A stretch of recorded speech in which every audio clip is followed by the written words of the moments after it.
అంటే ఒక గాల్లో అలా వెళ్ళిపోయింది. ఇప్పుడు నా పాయింట్ ఒకటే, ఒక లాజికల్ క్వశ్చన్ అడుగుతున్నా మిమ్మల్ని. తెలుగుదేశం పార్టీకి కష్టకాలంలో లిఫ్ట్ ఇచ్చిన వ్యక్తి పవన్ కళ్యాణ్. ఇప్పుడు 144 సీట్లు తెలుగుదేశం పార్టీకి ఇచ్చారు. మరి అటువంటి వ్యక్తి పోటీ చేస్తున్న నియోజకవర్గంలోనే అదే తెలుగుదేశం పార్టీ నాయకుడి వల్ల ఇబ్బంది కలుగుతూ ఉంటే మరి క్యాడర్లో ఒక రకమైన సిగ్నల్స్ వెళ్ళిపోతాయి కదా. అంటే మనకి వీళ్ళు సపోర్ట్ చేయరు, మేము వీళ్ళకి సపోర్ట్ చేయాలా అని చెప్పి, మరి అది ఇబ్బంది కాదా జనసేనకి కానీ తెలుగుదేశం పార్టీకి కానీ? సార్ ఖచ్చితంగా ఇబ్బంది. దానికి నేను సమాధానం చెప్తే చాలా హీట్ పెరిగిపోతుంది డిస్కషన్. అది చెప్పే ముందు ఒక ముద్రగడ పద్మనాభం గారు పాయింట్ చెప్పేసి అప్పుడు అది చెప్తాను సార్. ఎందుకంటే చంద్రబాబు నాయుడు గారు చెప్తే చాలా హీట్ పెరుగుతుంది.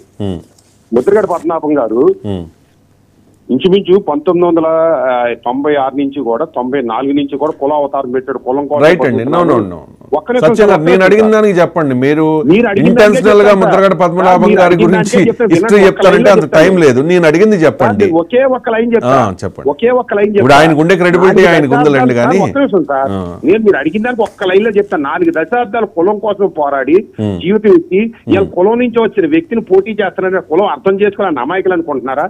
నువ్వు కులం కోసం ఉద్యమాలు చేసేవా లేదా రాజశేఖర రెడ్డి కుటుంబం గురించి చేసేవని అర్థం చేసుకోలేరా? రైట్ అండి. ద్వారంపూడి చంద్రశేఖర రెడ్డి గారికి ఉప్మా ఏదో పొరపాటు వస్తే రైట్ చూద్దాం. ఆయన బరిలోకి దిగిన తర్వాత అప్పుడు మాట్లాడదాం.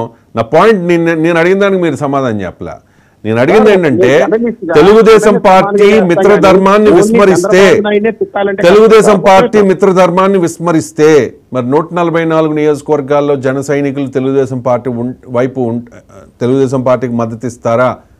ఇప్పుడు అదే క్వశ్చన్ రైజ్ చేస్తున్నారు చాలా మంది జనసేన సింపథైజర్స్. విమర్శిస్తే అనేది ఒక్క నిమిషం సార్. మిత్రధర్మం విమర్శిస్తే ఏం చేయలే అనేది పవన్ కళ్యాణ్ గారి మద్దతుదారులకి, జన సైనికులకి, పవన్ కళ్యాణ్ గారి నాయకులకి అందరూ తెలుసు సార్. వాళ్ళు ఎలా తిప్పు కొడతారు, రిటర్న్ గిఫ్ట్ ఇస్తారు అన్నది తెలుసు. దాని ఇప్పుడే మనం పదే రెచ్చగొట్టి వాళ్ళ ఆత్మాభిమానాన్ని ఎడగొట్టడం అనేది సమయం సందర్భం కాదు. అయితే చంద్రబాబు నాయుడు గారికి నేను చెప్పదలుచుకున్నది ఏంటంటే, నేను గతంలోనే తెలుగుదేశం జనసేన పొత్తు అన్న తర్వాత వాళ్ళ సమన్వయ మీటింగ్లను పెట్టుకుంటూ మొట్టమొదటి మీటింగ్లోనే వర్మ అసందర్భమైన వ్యాఖ్యలు చేశాడు పవన్ కళ్యాణ్ గారికి, జనసేన మీద, అక్కడ ఉన్న టీటై ఉదయం మీద తప్పుడు వ్యాఖ్యలు చేసి ఆ రోజే నేను అనేక డిబేట్లు రైజ్ చేశాను. ఆ రోజే చంద్రబాబు నాయుడు గారు వర్మ లాంటి వ్యక్తుల మీద యనమల రామకృష్ణ లాంటి వాళ్ళు పొత్తుకి ధర్మాన్ని వ్యతిరేకిస్తున్నారని చెప్పినప్పుడు యాక్షన్ తీసుకుని ఉండుంటే ఇవాళ ఈ పరిస్థితి వచ్చిండేది కాదు. ఇది ముమ్మాటి చంద్రబాబు నాయుడు గారు తప్పు. వర్మని కంట్రోల్ చేసుకోవాల్సిన బాధ్యత చంద్రబాబు నాయుడు గారికి ఉంది. అది నమ్మకం ఏంటంటే వాళ్ళకి ఇవాళ మేము ఇండిపెండెంట్ గా పోటీ చేస్తాం. 2014 ఎన్నికల్లో తెలుగుదేశం పార్టీ నెగ్గినా చంద్రబాబు నాయుడు తీసుకుంటాడు, ఓడిపోయినా తీసుకుంటాడు. కాబట్టి మాకేంటని ఆయన ధైర్యం అయ్యి ఉండొచ్చు. చంద్రబాబు నాయుడు గారే వర్మని రెచ్చగొచ్చుండొచ్చు, లేదా ద్వారంపూడి చంద్రశేఖర రెడ్డి గారు వైసీపీ కూడా రెచ్చగొట్టి ఉండొచ్చు. కానీ మన మీడియా ఏంటంటే చంద్రబాబు నాయుడు రెచ్చగొట్టనట్టు చూపించడం వల్ల రెండో కోణం బయటకు రావట్లేదు జనాలకి. నేను జర్నలిస్ట్, ఇది వైసీపీ వాళ్ళకి, ఇది జనసేన వాళ్ళకి చెప్పేది ఏంటంటే, మీరు రెచ్చిపోకుండా సహనం వహించండి. అతని ఆరోపణలు ఉధృతం చేసుకోనండి, వ్యతిరేకంగా ఉండేవండి. మీరు రెచ్చిపోకండి, మీరు సహనం వహించండి. మీకు శత్రువులు ఇతర శత్రువులే అయి ఉండొచ్చు, మీరు ఏదో తెలుగుదేశమే చేస్తున్నాడు అనుకోకండి. కానీ చంద్రబాబు నాయుడు గారు చెప్పదలుచుకున్నది ఇందాక నుంచి తీటిక్తుంది అంటాను కదా.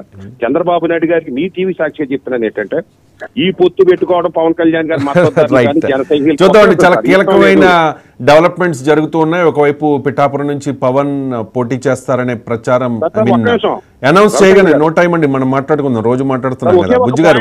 ఈ రోజు మీకు అవకాశం ఇవ్వలేను, నెక్స్ట్ టైం మనం మాట్లాడదామండి, డీటెయిల్గా మాట్లాడదాం. ముద్రగడ పద్మనాభం మరి కాసేపట్లో వైసీపీకి కండువా కప్పుకోబోతూ ఉన్నారు.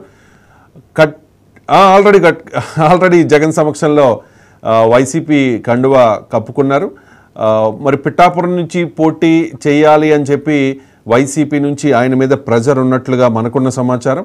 మరి ఎటువంటి కండిషన్స్ పెట్టకుండా వైసీపీలో జాయిన్ అవుతాను అని చెప్పి ముద్రగడ చెప్పారు. సో చూద్దాం మరి ఆయన